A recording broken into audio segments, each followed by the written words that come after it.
sa masaganang hagda-hagdang palayan ng Banawe, windmills ng Ilocos, hanggang sa mga dakilang arkitektura ng mga Kastila gaya ng tanyag na simbahan ng Malolos sa Bulacan.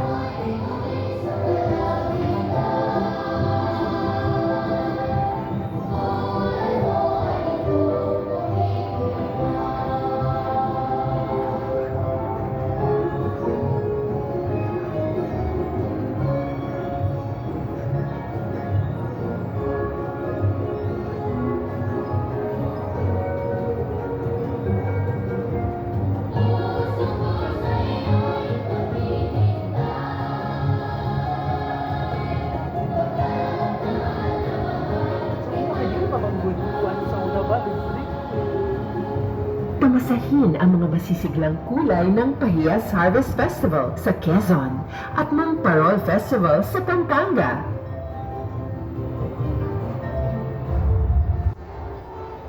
Mamangha sa ganap ng Malahugis Apa ng Bulacan ngayon at bisitahin natin ang Gambana ni Aguinaldo sa Cavite.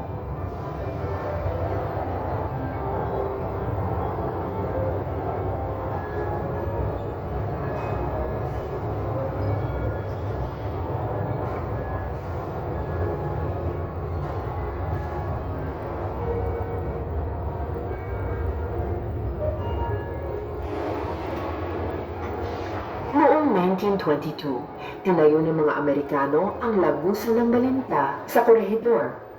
Ito ay nagsilbing matatag na imbakan, tirahan at ospital ng mga hukbong Amerikano at mga Hapon noong pangalawang digmaang ang daigdig.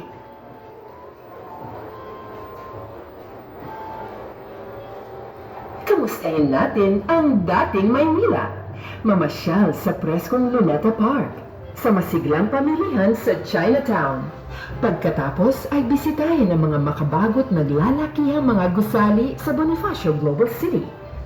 Mula sa mga pinanatiling mga arkitektura hanggang sa makabagong kultura ng mga Pinoy, iyan ang Maynila.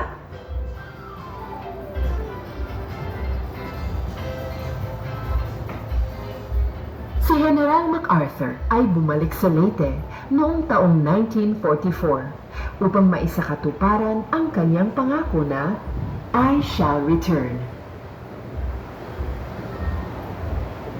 Kilala ang Visayas sa pagsasagawa ng mga relihiyosong piyesta buong taon, mula sa tambuling hataw ng Sibulog Festival sa Cebu at Mascara Festival ng Bacolod.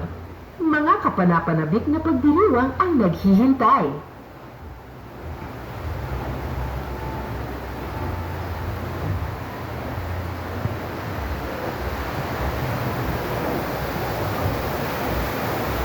Mindanao, ang isla na likas na kagandahan sa katimugan ay nananatiling malaya, na pangalagaan ang mga kamangha-manghang likas na yaman at pamanang kultura ng mga kapatid nating Muslim.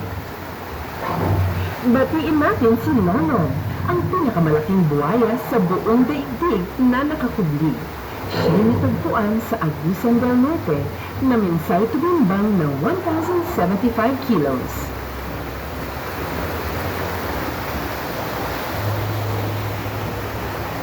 Ang kaduluhan ng ating paglalakbay ay walang iba kundi sa bayan ng mga bayani, Dapitan City, kung saan tunatapon ang ating pambansang bayani na si Gat Jose Rizal.